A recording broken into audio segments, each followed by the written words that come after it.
One of the important things about dialogue is that it brings you to a realization of how many things you don't know. Agreeing to disagree is usually an avoidance technique.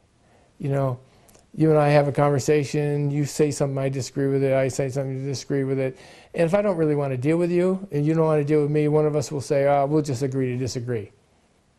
At face value, we've just said, we're not going to have any conversation about this. There will be no dialogue in this experience at all. Conflict as such is inevitable and often desirable. How can you do that without being self-destructive as well as destructive to the other? I'm Dan Cummings. Over the next half hour, we're going to tell you about 5 people. When they first started talking some 30 years ago, they could barely speak to each other at all. Their differences were so profound. But today, they've formed strong friendships while still tackling issues that tear people apart around the world. They formed a group called the Syracuse Area Middle East Dialogue, and they've been honored by Interfaith Works of Central New York for their courageous conversations. Conversations aimed at making this a better community for all of us. The 2012 Interfaith Works Leadership Award honors the Honorable Minna Buck, Mr. Ahmed El-Hindi, Professor Louis Kriesberg, Dr. Anis Obeid, and the Reverend Thomas V. Wolfe. These individuals have dedicated themselves to building bridges of understanding that affirm the dignity of all people and all faith traditions. We honor them for their notable careers and contributions to our community, and we honor them for their courage to engage in difficult conversations that have led them on a path of understanding and a search for peace. You really made us feel that what we were doing was significant in a way that was very reinforcing, and if we may have had doubts every once in a while, you didn't seem to, so thank you for that. I think probably Ahmed is the one most with the most hands-on, if you wish, because he went through experientially being born and raised in a village in former Palestine. He became successful in whatever he did and in social activities and philanthropy, but also in a mindset that transcended what befell him at the time of his growing up. I do remember that you were impatient and wanted us to get done, and here we are 30 years later, still at it. I think Lou always demonstrated an ability to listen and hear people out, even when it wasn't always very particularly constructive. He could still listen without jumping in and beating somebody over the head. He has the gift of smoothing over the points of contention and seeking commonality, or at least common grounds, and making you feel good about it. He makes you feel that what you said was valuable. She was very practical and come to the point. Being an engineer, I can appreciate that.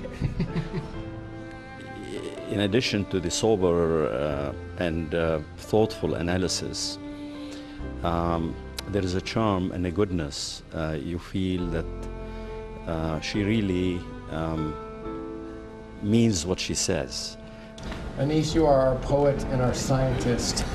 Not everybody has the capacity to express themselves fully out of the right and left side of their brain. And in the middle of all of the precision of your scientific mind and the artistry of your poetic mind, you have this humanitarian love.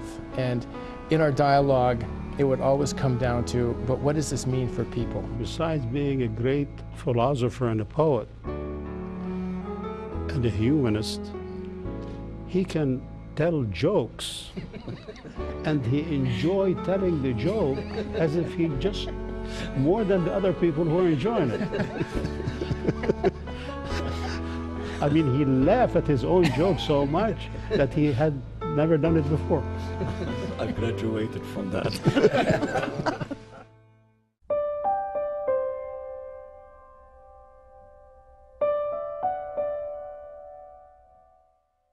I know what I feel towards the Palestinian, but how do the other side feel about Palestine? And that was very enlightening, because I had to put myself in the position of a Jewish person. There are a lot of different people there and here who have a lot of different concerns and interests, and nobody is that special that only theirs should count.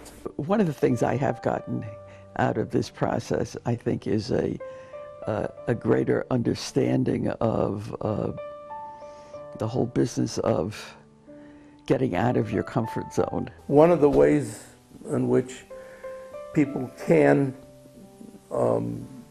find new solutions that they wouldn't have thought of except by really listening to what the other one said. Is this what you want? Oh, you don't really want to destroy me, but you're scared? The most difficult transition is not to see dialogue as a threat to identity. If you are absolutely closed to anybody touching that identity, then you're not going to get into dialogue, because that will immediately shake it a little bit. If, on the other hand, you cross that bridge and look at identity in a dynamic way, and perhaps multiple identities, perhaps overlapping circles of identity that in the aggregate make you who you are, then you can build bridges and move beyond the dime, across the border. There's a lot of evidence that in countries and regions and societies where there is a lot of cross ties among different ethnic groups, different religious groups, different classes, that they're less likely to end up having destructive conflicts, communal riots. It was true in the United States, where the existence of the interreligious organizations like Interfaith works. In many communities in America, there were ways in which religious leaders would know each other on an informal basis. I think the way we did it, having it meeting in people's homes, the dialogue, was a very effective, and it allowed you to connect with the person other than just talking about the subject that you're talking about. You met the person, his wife, his children, and so on, and it became, we became friends. And I think that is the most precious part that I got out of the dialogue, is the fact that I developed friends from the opposite side of my thinking by starting to appreciate how they think about the whole subject. I've watched some ed members, after 20 plus years of dialogue, disagree and have feelings about that disagreement. But what sustains them is this history together that will keep them at it and keep that group growing, and that the cause they all care about deeply being articulated in a way that brings real solution. We've always had to answer the question, you're 5,000 miles away. How can you tell people who are living in this situation day by day what to do? And our response has always been, we're not telling them what to do. We're looking on as Americans who are supportive of Israel and of the Palestinians' right to have a homeland. If I recognize that you are hurting badly, and I begin to feel some of your hurt, and vice versa, then we have crossed a major bridge. And the corollary of that would be the concept of hope. If we see that there is hope once we get over the angry phase in our lives, then I think things can move forward and we can change.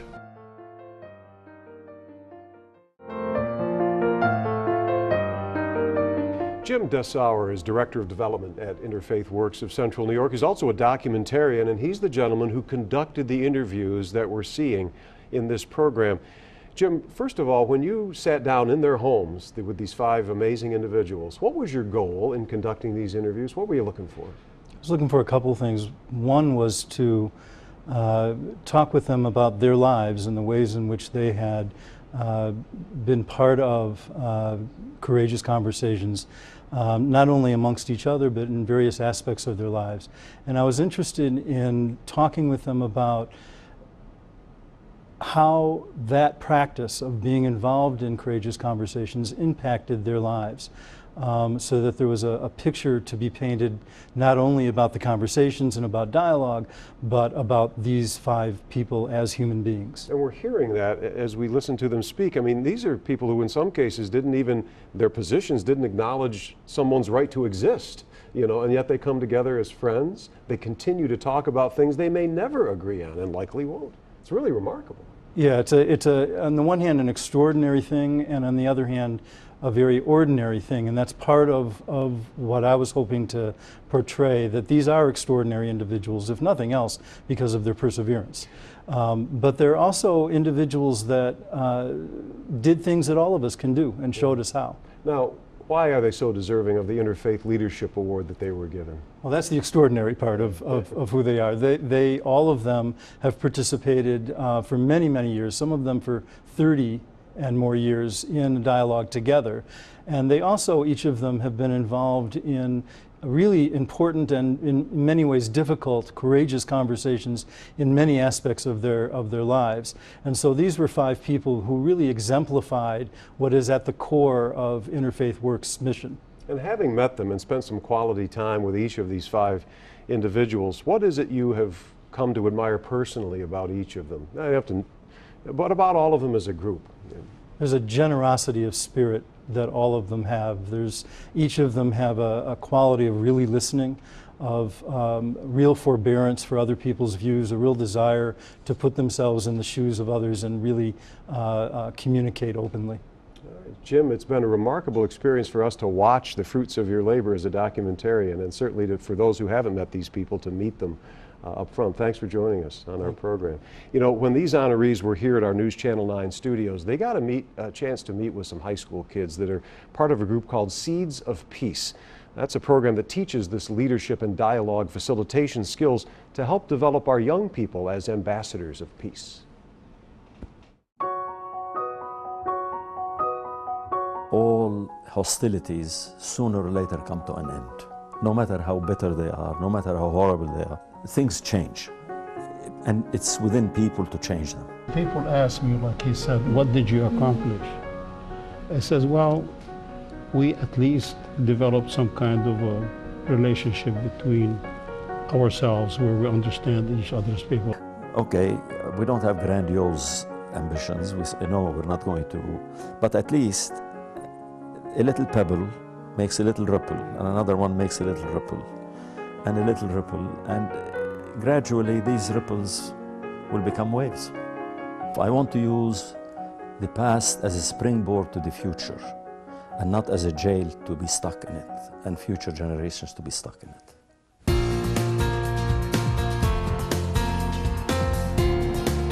Being in a dialogue group and everything, and learning about different race, cultures, and how I got to interact with others and all that stuff, it just changes the whole entire me wanting to go back. We should get like more people involved, because dialogue is like a way of opening your mind. It's really important to have a dialogue group. I mean, like, they've done this for like 30-something years. Like, wow. I mean, like, I truly feel so good right now. Like, it just makes me think to myself, like, I should continue with this and I just feel like I will get something out of it. I never really thought about this kind of dialogue as a lifelong activity or thing that people do, but I guess it is. That's all I wanted to say. You have to start with putting aside your own narrative and your own understanding of things, and listen to what other people are saying, and respond to it rather than being defensive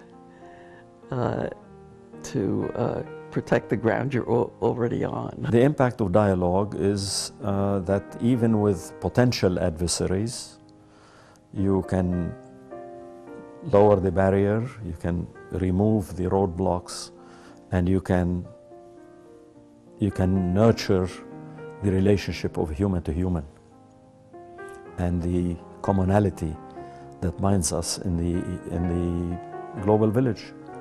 When you come into dialogue, rules of engagement are, you don't agree to disagree.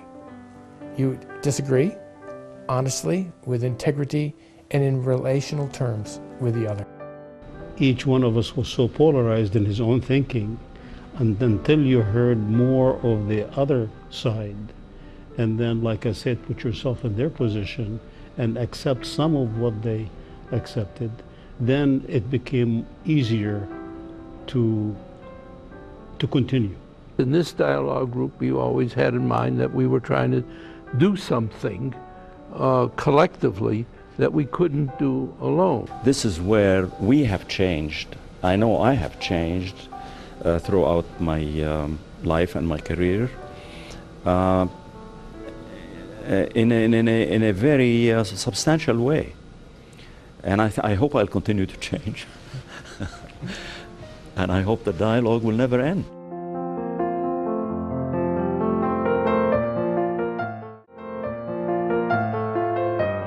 Welcome back. Beth Broadway is the executive director of Interfaith Works of Central New York. She helped establish the community-wide dialogue program way back in 1997. It's the longest running dialogue on racism in the country. We'll talk about that in a minute.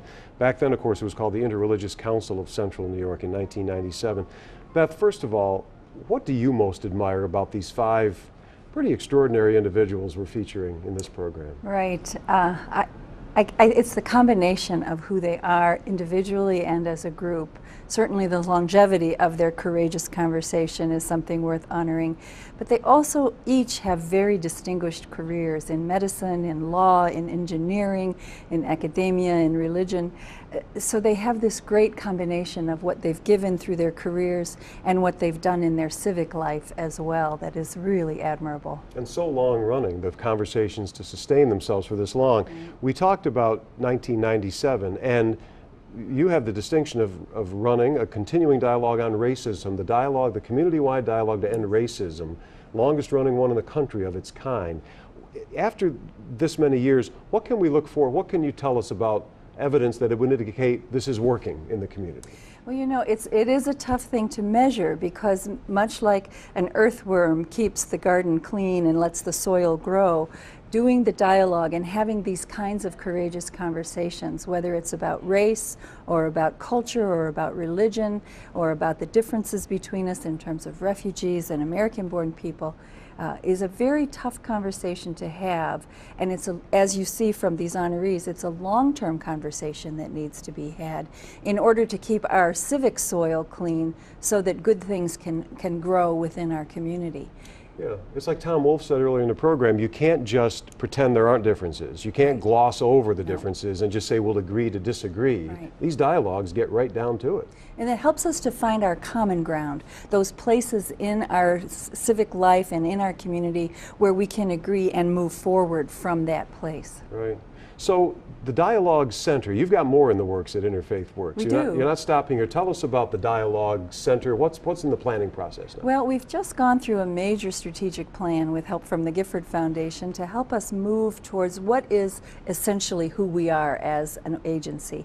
And what we've discovered is we're going back to our roots and creating a Center for Dialogue for Syracuse and the surrounding area that will allow us to address the kind of intractable social problems that need all of us in the conversation and need all of us talking together about how we move towards solutions, move towards equity, move towards justice for each person, move towards that place where every person can fulfill what they were here to fulfill. Will you be looking for certain individuals within the community? Will you be soliciting in a moment? We'll show people how you can get involved if you want to. Who are you looking for to take part in these Well, we dialogues? definitely want to continue to do the dialogue to end racism, and so we will be continuing to do that with the youth of our community, through our Seeds of Peace program, through our dialogues in the schools, through dialogues between American-born and refugee children.